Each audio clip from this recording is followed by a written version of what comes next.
Hey there, YouTube. I'm Jack, and this is Raw Tropical Living. Thanks for joining me today. As I mentioned in that video yesterday where I was talking about what I wanted to focus on in 2023, I want to share things with you in real time, things that I think are beneficial in real time as I'm studying them and going through them myself. I'm not going to ever do it to the extent of making some big polished video because, like I mentioned yesterday, I'm not a meditation teacher, I'm not a breathwork teacher or anything, but I do like to curate some of this content. So yesterday I was starting to look into some stuff and I was reading around and I was doing some just basic searches online and watching some videos on the breath, calming our body and the exhalations. And something I had kind of gotten away from that I was doing earlier last year, I had started focusing and then got away from it on making the exhalations longer than my inhalations. And the reason, and the ergo, the title of the video today is a simple breathing technique for calm and concentration. And it also lowers the heart rate. Now I got a bunch of notes down here from one video I watched. I'm going to drop a video below and I'm going to drop a link to a blog below.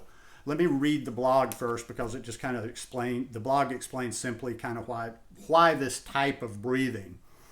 And this is Mind Body Green. I will, like I said, I'll put the link below, and it's an article written by a Robin Berzin, who is an MD. Like I say, I like this kind of stuff, and I like to share the breath work and even meditation things this way because, like I say, when you involve the science and you talk about it from that aspect, people really get it and they go, oh, okay, that's not some magic or woo-woo or whatever. But not all breaths are created equal. Case in point, a simple timed breath routine where the exhales are longer than the inhales can be powerful enough to soothe the nervous system and the overworked mind. What makes this kind of breathing so calming? When your exhale is even a few counts longer than your inhale, the vagus nerve, running from the neck down through the diaphragm, sends a signal to your brain to turn up your parasympathetic nervous system and turn down your sympathetic nervous system. The sympathetic nervous system commands your fight or flight response. When it fires, your heart rate and breathing speed up and stress hormones like cortisol start pumping through your bloodstream, preparing your body to face a threat.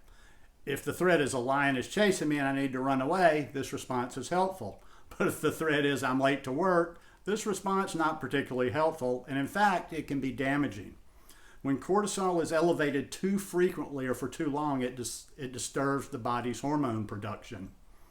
The parasympathetic system, on the other hand, controls your rest, relax, and digest response.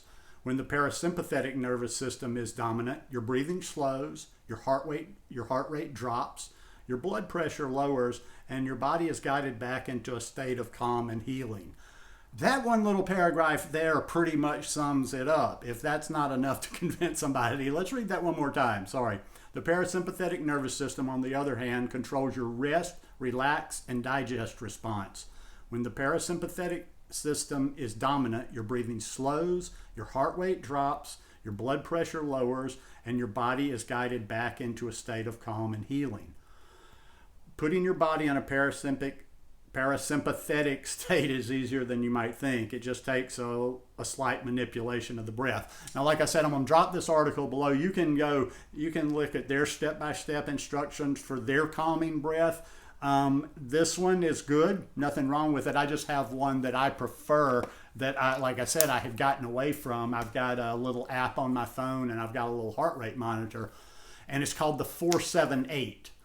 Breathing method. And also too, as I'm talking about this breath work, this is simple type breath work. This is not anything, intense like the Wim Hof breathing techniques, which are also very beneficial. But what I'm getting at here is I think most everybody can do this type of breath work. But if you have any medical conditions or anything, or any maybe even mental stuff, you might want to consult or read about this a little bit more.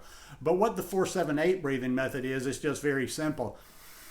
You inhale for a count of 4, you hold for a count of 7, and you exhale for a count of 8. Now, like I say, I remember working with that I worked for it for a period last year, and I'd have my heart rate monitor on my finger, and I could literally see it. I could see it working. Even this morning, I was playing around a little bit just to kind of see another breath that I'm going to show you in just a minute here, or tell you about.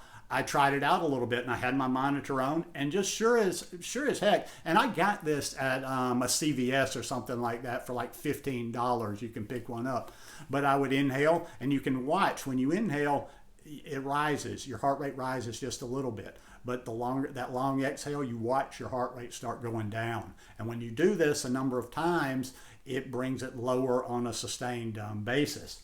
Now, yesterday, consequently, as I mentioned, Andrew Huberman for the first time, and Huberman Labs, I love that one.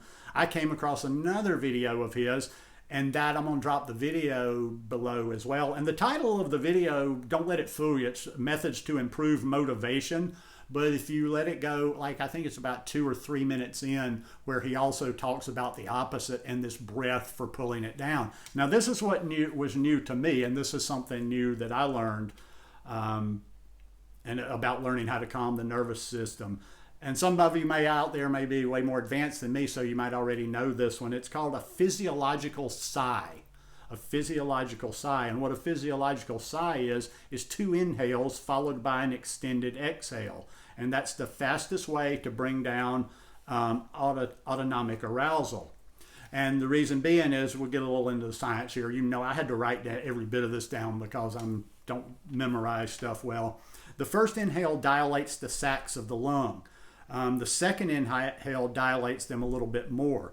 It pulls a little bit and a little bit more of carbon dioxide out of the blood system, so that when we exhale, we offload the maximum amount of carbon dioxide. And this perfectly adjusts the ratio of carbon dioxide and oxygen in the bloodstream. And this one, it's, like I said, I've just started kind of playing with this one. I was playing with my heart monitor this morning, and it's just really, like it says, 2. But the second one, you're really doing kind of a...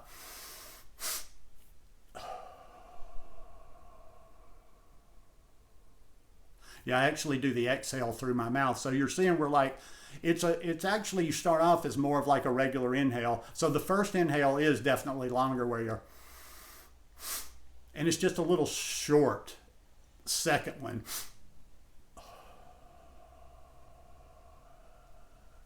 And even just doing one of these can bring you a lot of benefit. You do 2 or 3, but I think he was mentioning, if you have the time, sit down and do 15 or 20 breaths like that, and you see a real, you see some real calming on that. But yeah, that's something I want to focus on a lot more this year, is the exhales.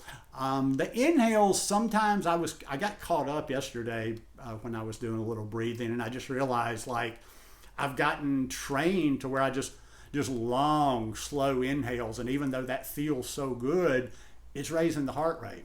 So watch that video by Andrew Huberman, because he explains a little bit more of, like, as you're as you're doing the inhales, why? Because it's making more room for the heart cavity in the chest cavity, and the heart expands, blah blah blah. Good explanation by him. But like I say, people are always talking about, having anxiety, and I don't know if this would work. Once again, anxiety is one of those words that can mean a lot of different things. There's like clinical anxiety that people go to a doctor for help. And then there's just people like myself, I think, that has had anxiety, but it's not anywhere on that level.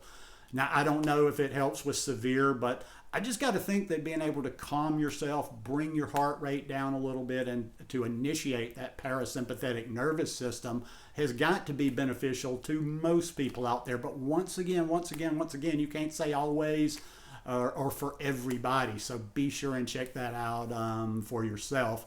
And, just make sure that it's safe for you. But anyhow, let's have a less stressful year in 2023. I just see so many people online all the time that it seems like to me that all they're doing is talking about their stress. They're talking about their anxiety. They're talking about why they're going crazy all the time. And they're not actually trying things to remedy that or to make that fit a little bit better. So anyhow, just some real-time sharing there of the things that I'm studying right now.